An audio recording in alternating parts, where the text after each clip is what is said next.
Hi guys, இன்றைக்கி பார்த்தீங்கன்னா நாங்கள் வாணியபடிக்கு தாங்க வந்திருக்கோம். மறக்காம சேனலை சப்ஸ்கிரைப் பண்ணிக்கோங்க. நாங்கள் வந்த பிளேஸ் என்னென்னு பார்த்தீங்கன்னா தர்பார் ஹோட்டல். எங்கே பார்த்தீங்கன்னா ஹைதராபாதி சிக்கன் தம் பிரியாணி ரொம்ப ஸ்பெஷல் அண்ட் ஹைலைட், ரொம்பவே ஹைலைட். சரி ஓகேன்னு சொல்லிட்டு நாங்களும் பிரியாணி சாப்பிட்லாம் அப்படின்னு சொல்லிட்டு தான் வந்திருக்கோம். எங்கள் பிரியாணி மட்டும் இல்லை, ஃபாஸ்ட் ஃபுட் எல்லாமே இருக்குது. நாங்கள் வந்த டைம் பிரியாணி டப்பாரால பிரியாணி இல்லை, ஒன்றுமே புரியல, என்னங்க நடக்குது அப்படின்னு சொல்லிட்டு. இல்லைங்க, சுட சுட வந்துகிட்டே இருக்கு, கொஞ்சம் வெயிட் பண்ணிக்கோங்க அப்படின்னு சொல்லி சொன்னாங்க. அவங்க சொன்ன மாதிரியே ஆல்மோஸ்ட் வந்துருச்சுங்க. ஓகே, எப்படியெல்லாம் எடுத்து வைக்கிறாங்க, என்ன பண்ணுறாங்க பார்க்கலாம் அப்படின்னு சொல்லிட்டு நாங்களும் பார்த்துட்டு இருந்தோம். நல்ல வெயிட்டுங்க அது, 3 பேர் சேர்த்து தூக்கி வச்சுருந்தாங்க. அதுக்கப்புறம் பார்த்தீங்கன்னா எடுத்து வச்ச பிறகு அந்த பாய் தம் உடைக்கிறாரு. வாவ், அந்த காட்சி பார்க்குறதுக்கே கண்ணுக்குள்ளா காட்சிங்கள். அதை எடுத்து போடும்போது லேயர் பை லேயராக வரும் பாருங்க. வாவ், இதை விட வேறு என்ன வேணும்னு தோணும், அந்த மாதிரி இருக்கும். நல்லா சுட சுட வேறு லெவல் ஸ்மெல்லாக. அதை பார்க்கும்போது பசி இன்னும் அதிகமாகிடுச்சு. சரி ஓகே, உள்ளே போகலாமே அப்படின்னு சொல்லிட்டு நாங்களும் பார்க்குறோம்.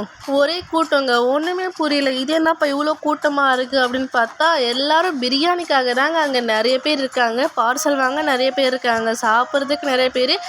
பார்த்தா நீங்களே பாருங்கள் எவ்வளோ க்யூ இருக்குது பார்சல் வாங்க அப்படின்னு சொல்லிட்டு. சரி ஓகேன்னு சொல்லிட்டு உள்ளே போய்ட்டு பார்த்தா 100 ரூபாய் பிரியாணி போட்டிருந்துச்சு. ஒன்றுமே புரியல எங்களுக்கு. அவ்வளோதானா அப்படின்னு சொல்லிட்டு. இதுக்கு முன்னே 90 ரூபாய் இருந்துச்சு, ஜூன் 4ஆம் தேதியில் 100 ரூபாய் அப்படின்னு சொல்லிட்டு. இங்கே இருக்கிற மெனுவும் நல்ல கிளாசிக்காக டீசெண்டாக பட்ஜெட் ஃப்ரெண்ட்லியாகவே இருக்குதுன்னு சொல்லலாம்.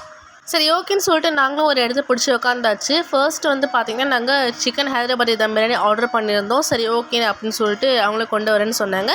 இங்கே பார்த்தீங்கன்னா உங்களுக்கு காம்போ கூட இருக்குங்க. 200 ருபீஸ் கொடுத்தீங்க, உங்களுக்கு காம்போ கூட கொடுப்பாங்க.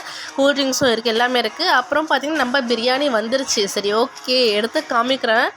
பட் எடுக்க முடியலங்க. ஏன்னு கேட்டிங்கன்னா அவ்வளோ சூடுங்க, தாங்க முடியல, அவ்வளோ சூடு. ஏன்னா அப்போ தான் தம் ஒடிச்சாங்க.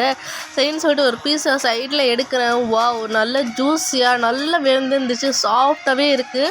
ஓகே, ஒரு பைட் எடுக்கலாமேன்னு சொல்லிட்டு கொஞ்சமாக பீஸு, கொஞ்சமாக ரைஸு, கொஞ்சமாக ஆனியன் வச்சு சாப்பிட்டா வாவ், வேறு லெவல் ஃபீலுங்க. 100 ருபீஸ்க்கு செம்ம ஒர்த்தாங்க. கூட சிக்கன் 65 ஆர்டர் பண்ணலாமே, இன்னும் தூக்கலாக இருக்கும் அப்படின்னு சொல்லிட்டு நாங்களும் சிக்கன் 65 ஆர்டர் பண்ணோம். ஆல்மோஸ்ட் அதுவும் பார்த்தீங்கன்னா வெளியே நல்லா கிறிஸ்பியாக உள்ள சாஃப்டாக வெந்திருந்துச்சு.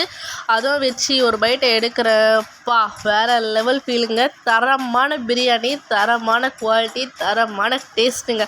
இந்த சைடு வந்தீங்கன்னா மறக்காமல் ட்ரை பண்ணி பாருங்கள். டேஸ்ட்டு பிடிச்சி போய் இன்னொரு குஷ்கா ஆர்டர் பண்ணிட்டு இருந்தாங்க. நம்ம சப்ஸ்கிரைபர் சொன்ன மாதிரியே தர்பார் ஹோட்டலுக்கு வந்து ரிவ்யூ கொடுத்தாச்சு. ரொம்ப தேங்க்ஸ், நல்லா இருந்துச்சு. நெக்ஸ்ட் எந்த பிளேஸுக்கு போகலான்னு சொல்லிட்டு மறக்காமல் கமெண்ட் செக்ஷனில் கமெண்ட் பண்ணுங்கள். ஒரு லைக் கொடுத்தா மட்டும் தட்டி விட்டிங்கன்னா இன்னும் ஹாப்பியாக வீடியோ போடுவோம். மறக்காமல் சேனலை சப்ஸ்கிரைப் பண்ணிக்கோங்க.